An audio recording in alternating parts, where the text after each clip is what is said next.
All right, everybody. Gary Kemp here with Truth in Christ.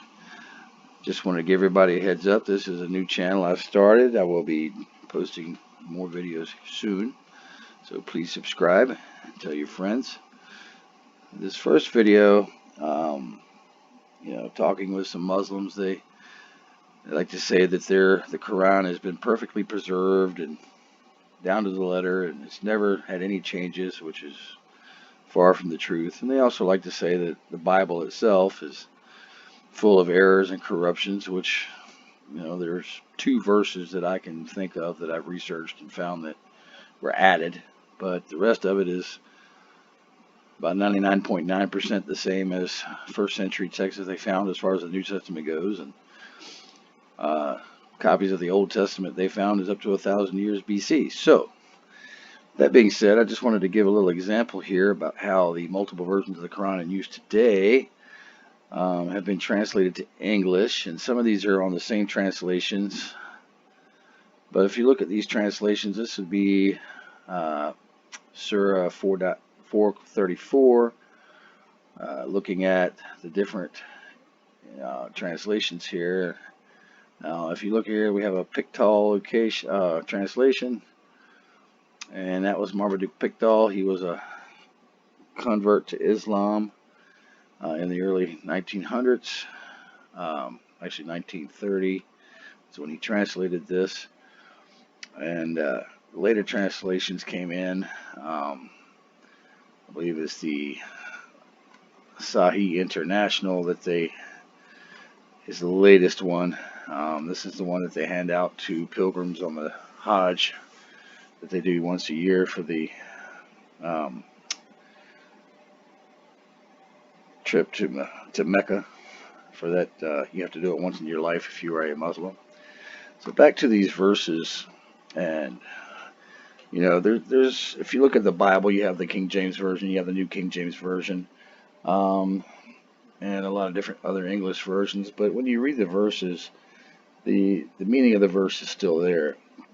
And I wanted to bring attention to this because they say that there's if you listen to some of the Muslim apologists, or when they're trying to witness somebody, they say that Islam has done more for women's rights and so forth, and it's really just sad to see the untruth that they speak end up converting somebody to a religion that is just not real.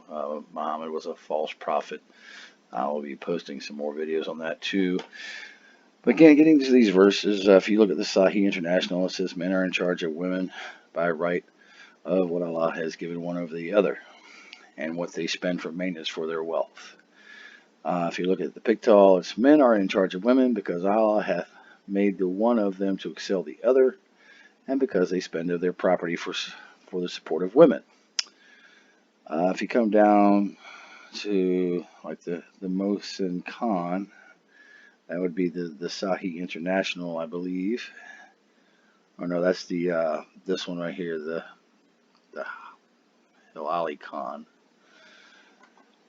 And if you read that one, it says, men are the protectors and maintainers of women because Allah has made one of them to excel the other, and because they spend to support them from their means. Now, if you look at these translations, Pickthall was done in 1930, and at the bottom, the striking thing that I think most women should read a lot of Surah 4 is because it says, so good women are the obedient, guarding in the secret that which Allah hath guarded. As for those from whom ye fear rebellion, admonish and banish them to beds apart and scourge them. Then if they obey you, seek not a way against them. Lo, Allah is ever high, exalted, great. But notice it says scourge them. If you go up here to the scourge meaning in the dictionary, whip someone as a punishment, cause great suffering too. And then as you get translations later on,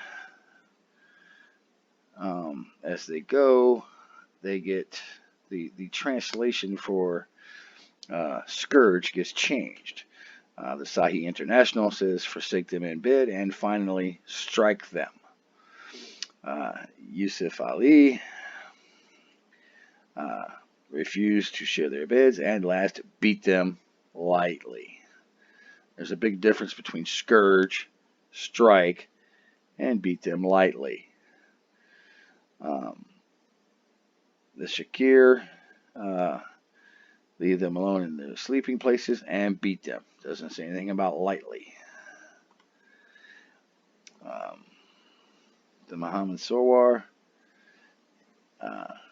do not sleep with them and beat them.